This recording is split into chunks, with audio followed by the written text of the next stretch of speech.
All right, there's three different types of money, and you need to know what they are. And it's not yours, mine, and somebody else's.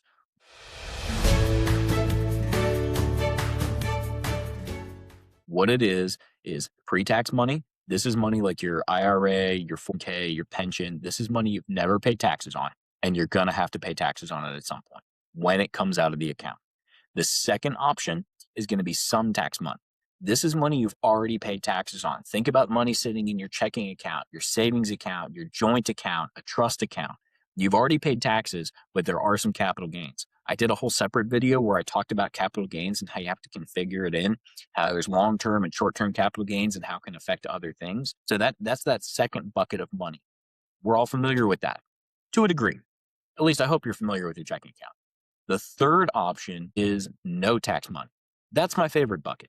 That's things like life insurance. There's different ways to use life insurance that's tax-free. And then there's also Roth IRA accounts. So your Roth IRA is what's called post-tax dollars. You've already paid the taxes on it. So the gains, totally tax-free. What you put in, you've already paid the taxes. So again, tax-free whenever you take it out. Same thing for your beneficiaries. You leave that to your kids, tax-free for them. The question is, can I move money out of this taxable bucket and put it in to my tax-free bucket? You can. That's called a Roth conversion. You're converting the money over. But I want to show you something really quick and have you think through, not necessarily right or wrong, but think through how the impact can affect things. So this is a little bit of inside baseball, but one of the tools that I like to use, I can plug in your IRA distributions. If you have wages, I can plug that in as well. If you have a pension, Social Security, we can calculate how much of your Social Security is taxable. And then you can see, okay, this year, what is, as a married couple, what's my tax liability? Well, in this case, if we run that tax report here, it's going to show you, sorry, it's thinking for a second here. Your total income would be $138,000. You're in the 12% bracket. Well, what does that mean? Those marginal brackets are the first dollars you're paying at 10%. Then you're paying at 12%. Then if you make more money, you're paying at 22%. But remember, you've got these deductions and you've got enhanced senior deductions if you're over the age of 65. So the question is, if you do a Roth conversion, what does it cost? Before that Roth conversion, in this example, the taxes were close to $10,000 federally because the taxable income was around $90,000. Now the total income was at 138, but remember you got these deductions. So the second question would be, well, what if I just added in a $50,000 Roth conversion? What happens? Well, let me show you that.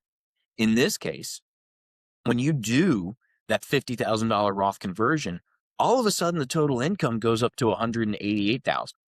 All of a sudden you're in the 22% marginal tax bracket. Notice how you filled up that 12% and then some money is being charged here at the 22% bracket. Beyond that, your enhanced senior deduction, well, what happened?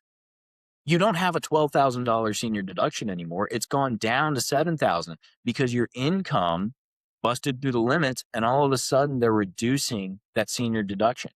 So the more income you have, the smaller your senior deduction is. Beyond that, look at your total tax. It's gone up considerably and your taxable income. So when you look at this, don't just look at where are we at with our marginal bracket or where are we at with our average rate, but also look at what about my other deductions? How does this affect things? Beyond just your deductions, look at where do I fall in my marginal tax bracket for capital gains. It's pushing you, you're in the 15% for long-term capital gains. But also, what about your Medicare premiums? Because I know a lot of people that are already in the 22% tax bracket and they're not going out of it. They're going to be in the 22 to the 24. And so they're looking at it and they're saying, just from Social Security and pensions and RMDs, I'm already staying here. This is where I'm living. So if I do Roth conversions, it's going to be here to here, right? That 22 to 24 range. You have got to think about your Medicare premiums, those Part B, those Part D premiums. Notice if you have from $0 up to $218,000 of modified adjusted gross income, your Part B premium's $200. You dip your toe over, you hit that 218 and a penny, and all of a sudden you're paying an extra $81.20 plus an additional $14.50 per person per month. That can turn into a ton of money over the course of the year. We're talking $2,000 roughly. Well, if you jump above that 274 figure and you dip into that next bracket, all of a sudden it's an additional 202.90 plus 37.50 per person per month. We're talking close to $500 a month extra that you guys are going to be paying because you weren't paying attention to the Medicare premiums, and how that can be affected by your modified adjusted gross income. My point here is this: I'm not trying to scare y'all, but when you are modeling out doing Roth conversions, don't just look at here's where I am from my bracket and how much can I do and fill up the 22% tax bracket. Because if you notice, when you're doing this, you're usually deducting that deduction because that's your the way we're thinking about it. But keep in mind your taxable income here, that's the number that's being utilized for your not just your social security, but also your Medicare premiums. So notice that 188, that's factoring in all of those deductions. This is modified adjusted gross income, not just those taxable dollars at the end of the day. My point here isn't to tell you to not do Roth conversions. I think there's value in doing Roth conversions, provided you're looking at everything and the bigger picture.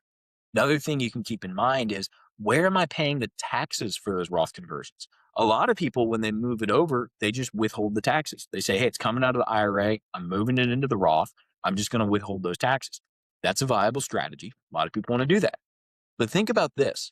You can't do contributions if you don't have W-2, 1099 earned income. I can't add into that IRA or that Roth account, but you can convert the whole thing and pay those taxes out of your after tax account.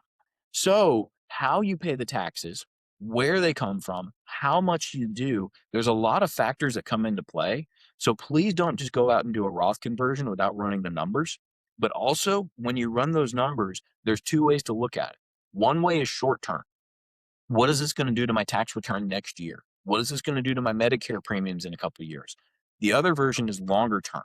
What is this going to do to my overall tax burden over the course of my retirement?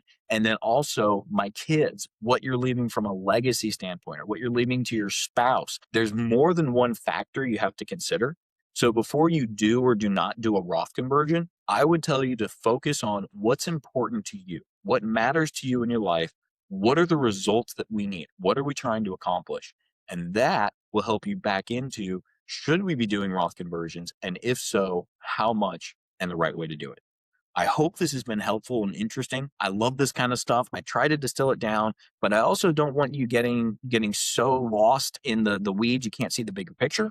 But at the same time, don't let the bigger picture obscure your view entirely so you're not aware of the nuance and the detail, because it does matter. Thanks for listening. Please don't take this as specific tax advice. Please don't go out and do something without talking to your CPA and your CFP already. But thank you for listening. Hope you have a wonderful day. My name is Matt Landon, and this is yet another episode of Money and Meaning.